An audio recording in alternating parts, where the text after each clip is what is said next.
sur la place et la multiplicité des points de vue, c'est quelque chose qui est vraiment au cœur du processus de la maison et qu'on retrouve partout.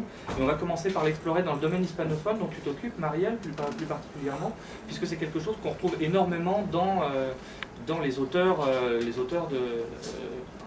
de langue espagnole que vous publiez. Alors, c'est pas forcément au départ en fait le domaine hispanophone. C'est presque un hasard, mais finalement, c'est vrai qu'on se retrouve à aimer des livres, souvent avec différentes voix narratives, polyphoniques. Mais c'est pas une volonté au départ de rechercher ça, en fait. Hein. C'est des coups de cœur, des choses qui rentrent dans la maison aussi. C'est parti, le domaine hispanique est parti d'une volonté au tout départ, c'est une volonté de transmission. J'enseigne l'espagnol et donc je lis l'espagnol dans le texte. Et donc c'est parti d'une idée quand je lis des livres en espagnol, eh bien j'ai envie de les partager, mais tout le monde autour ne lit pas forcément l'espagnol.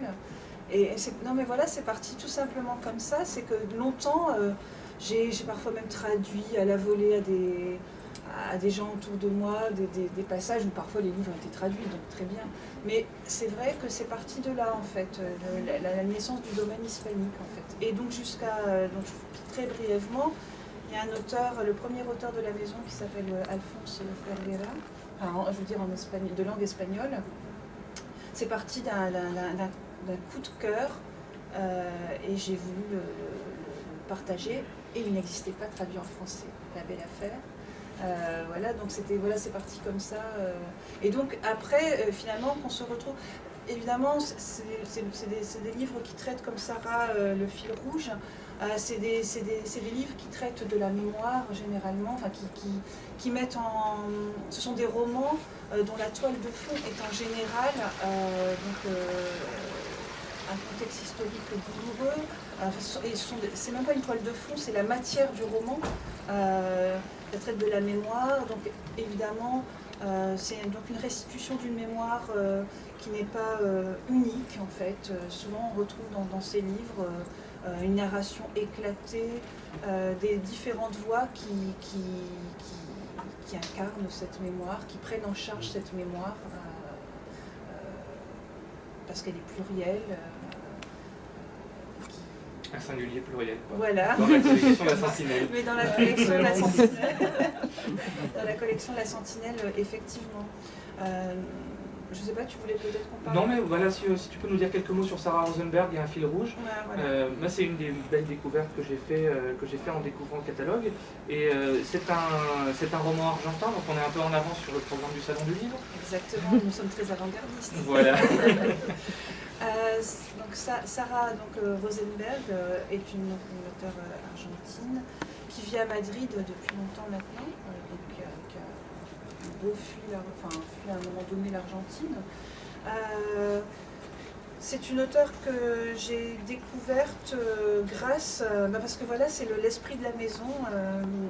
Donc je reviens à Alphonse, mais donc Alphonse Cervera, qu'on a donc traduit. Et qu'on a peut-être commencer par parler un peu de ce texte, juste en quelques mots. Oui. Ouais. Donc Alphonse Cervera est un auteur contemporain de Valencia et qui a écrit des livres donc vraiment appelés le cycle de la mémoire, et qui ne sont pas édités chez nous, qui sont édités. En fait, j'avais eu un coup de cœur pour un des livres qu'il a écrit pour Maki notamment. Et puis quand j'ai enfin eu ses coordonnées, la maison d'édition, parce que tout ça c'était nouveau, hein, on est une jeune maison d'édition, donc c'est des choses bêtes, mais comment on attrape un éditeur étranger, comment ça se passe en fait. Ça a mis un certain temps, et donc le livre en question avait déjà été capté par une autre maison d'édition avec qui on travaille en très bonne entente, et donc un autre texte m'a été proposé par l'éditeur espagnol, un texte qui s'appelle Sevilla en français, et où Alphonse, donc ce n'est pas dans le cycle de la mémoire, mais en fait il part d'une histoire familiale. En fait il part de la mort de sa mère, et à partir de la mort de sa mère, il replonge dans le passé familial de l'Espagne, donc la guerre civile, le franquisme. Donc en fait, à travers la disparition progressive de sa mère, il fait ressurgir.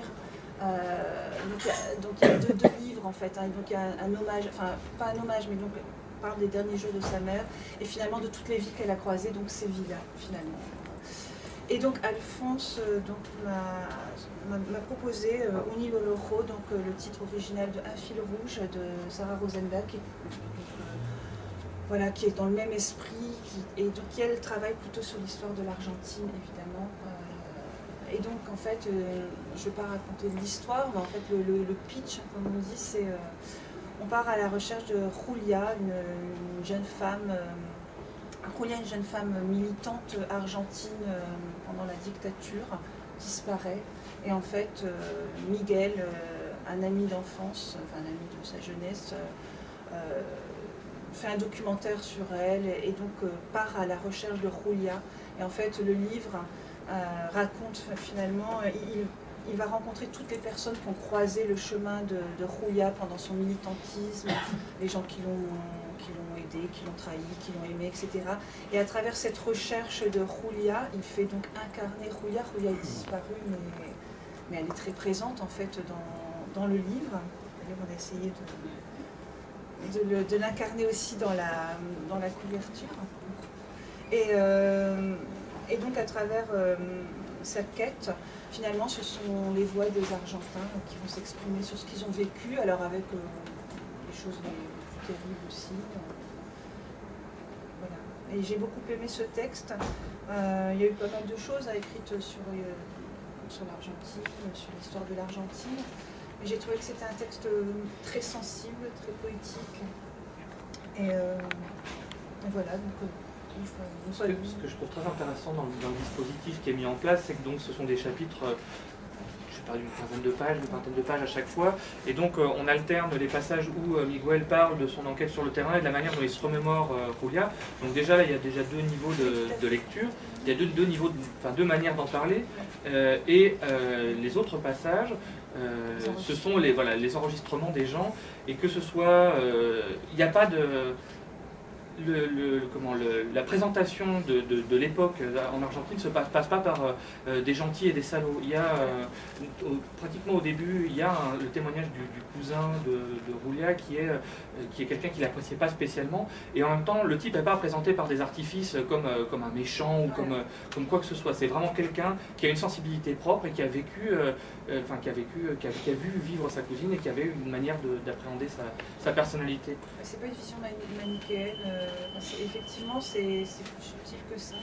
Et en effet, oui, je parlais des registres narratifs différents, plus le rythme, d'ailleurs le texte également, hein, au niveau du rythme, du style. Et c'est un très beau texte avec vraiment des très beaux passages poétiques. Et enfin, voilà, la maison de Julia qui a explosé, et de la même façon que... ça a été recouvert par... il y a un moment, il y a un passage dans le texte, je ne sais plus, on raconte cette maison recouverte par les gravats parce qu'il y a eu une explosion, etc. Et on essaie de dépoussiérer, enlever. Et finalement, c'est la même chose, on gratte avec Miguel et on essaie de faire surgir Julia. Et donc c'est un texte donc évidemment qui parle de l'histoire difficile de l'Argentine sous la dictature. Mais c'est aussi, au-delà, pour moi, c'est un portrait de femmes aussi qui militaient dans les années 70 aussi. Enfin voilà, c'est quand même... c'est aussi ça qui m'a touchée en fait. Donc là, on a une multiplicité des voix extérieures pour rendre à l'individu. Et je dirais à contrario, la femme précipice, c'est une multiplicité de voix intérieures pour rendre à l'individu aussi. Plus dans toute sa complexité. On parle de la multiplicité pour arriver à l'unité dans l'un, et dans l'autre, on part d'une unité et on arrive à une multiplicité de voix à l'intérieur d'une même personne. Comment tu es tombé sur Princesse Inca?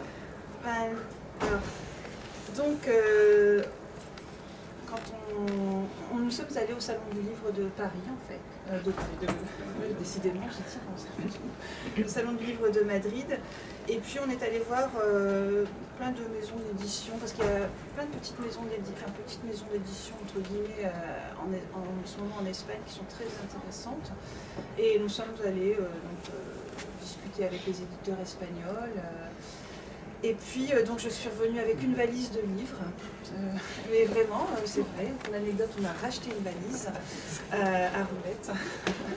Et donc, voilà, j'ai compulsé, etc. Et je suis tombée sur La Mujer Precipicio. À l'époque, c'était encore La Mujer Precipicio.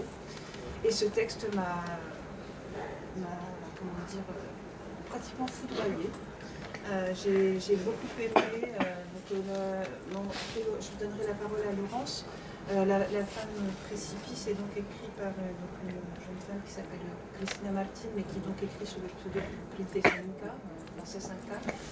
Et donc elle part de son intimité, donc elle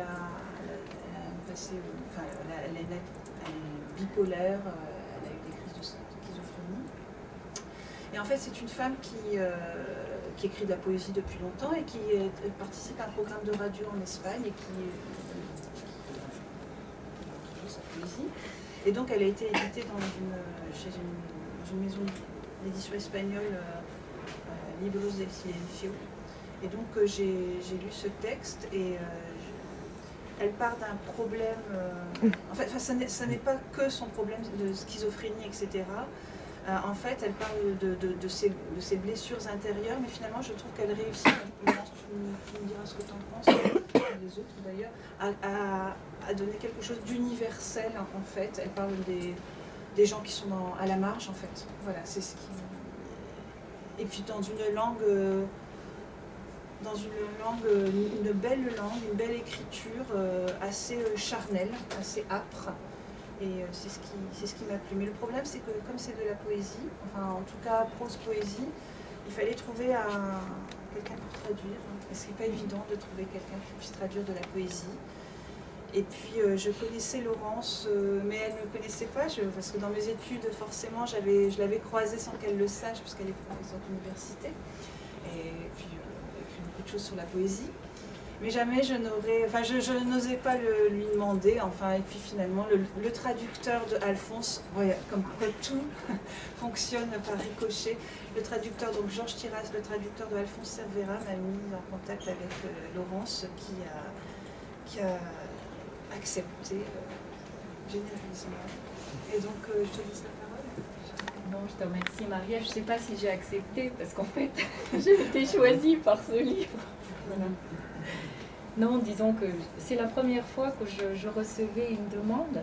En général, je vais vers les livres, je me dis, je travaille à la fois dans la possession et la dépossession. Je me dis, bon, ce livre, je veux être à l'intérieur, donc je veux le traduire. Et puis là, non, je l'ai lu et j'ai eu l'impression d'une voix qui a un ascendant, mais peu ordinaire sur vous, de par sa violence, de par sa rage. Bon, c'est une voix qui noue la poésie et la folie. On ne sait pas trop qui noue l'autre, mais en même temps, donc on est dans la dépossession. On disait que c'est de la poésie, mais c'est aussi, c'est très étonnant parce que c'est une action. C'est aussi une voix qui écrit comme une chronique. Une chronique, il y a des voyages, enfin des paseos dans Barcelone, des voyages mentaux et puis réels. Et du coup, les poèmes ont beaucoup de visages, et aussi on parlait de voix plurielles, mais en même temps c'est très unitaire. Donc tout est contradictoire, c'est étonnant. On a des poèmes qui sont des blocs, on a des poèmes qui sont en vers, très, très fins, des colonnes qui sont comme un naufrage empêché, qui peut chavirer. Mais après, juste arrive un poème en prose qui soutient l'autre. Puis il y a surtout, je crois que c'est ce qui m'a le plus frappé quand j'ai reçu le livre, des poèmes qui sont écrits entre des barres obliques.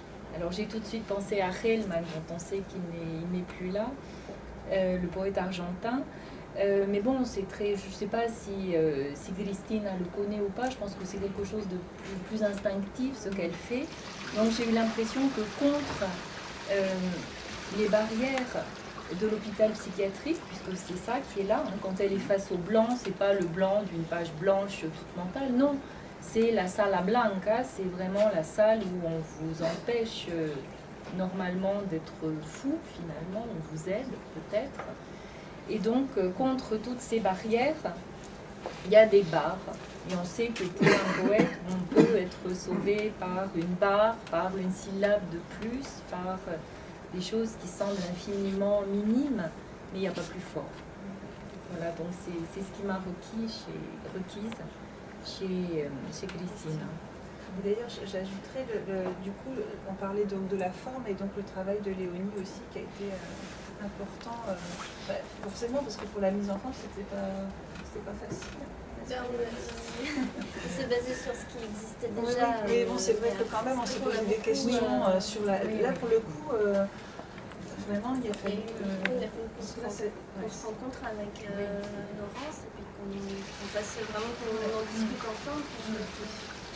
Et surtout dans les alternances de forme entre les poèmes courts et les poèmes en bloc ou des choses comme ça. Oui, parce qu'il faut des choses qui fassent sens. Enfin, voilà, pour le coup, dans la poésie, on sait bien que les blancs font sens. Oui, et même les retours à la ligne. Voilà, donc parce du coup, que c'était problématique. Enfin, problématique. Là, on était dans un gabarit qui était différent de l'édition espagnole aussi. Donc, on ne pouvait pas faire exactement pareil. Donc, il fallait aussi se reposer des questions. Voilà, et puis on s'est dit finalement qu'il fallait, dans une sorte de générosité, finalement, de croyance dans le souffle, on s'est dit, bon, on va s'abandonner à la respiration de Christine. Hein. On revient à la ligne quand on pense que, même si on ne peut pas le savoir dans les éditions du silence, qui sont restées effectivement assez silencieuses à cet égard, bon, non, parce qu'on a essayé, on voulait faire les choses bien, mais on s'est rendu compte qu'on ne posait pas les bonnes questions et qu'il fallait travailler un peu à l'instinct. Hein, c'est le parti qu'on a pris, mais ça a été dur.